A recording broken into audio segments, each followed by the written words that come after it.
Hi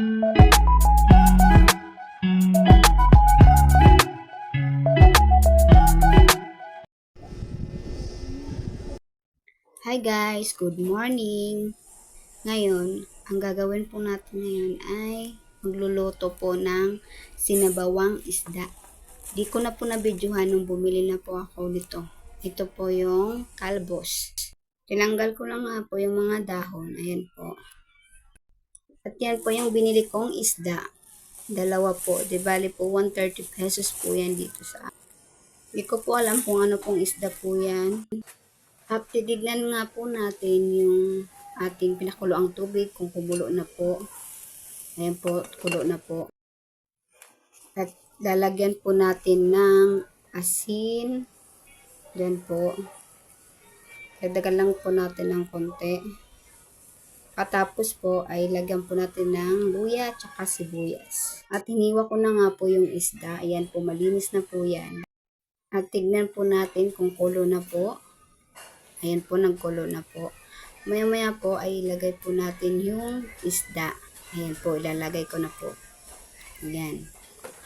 Katapos po ay takpan na.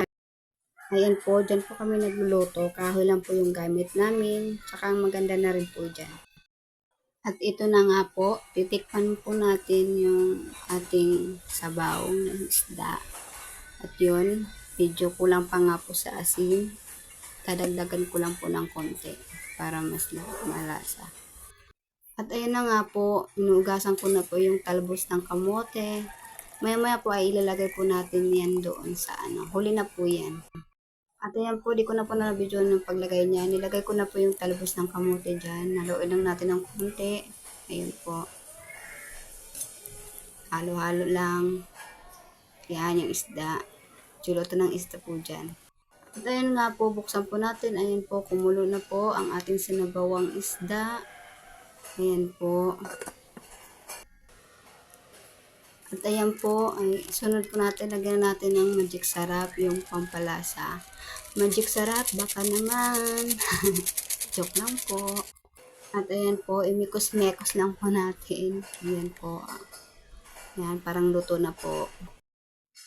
Ayan po, titikman ko na po kung okay na po yung lasa. Okay naman po. Pasok sa ating asawa. Pagkatapos po ay nagkape na rin po ako. Nagtapos ko ng pagluluto at itong asawa ko kumakain na. Papasok na daw po siya sa work.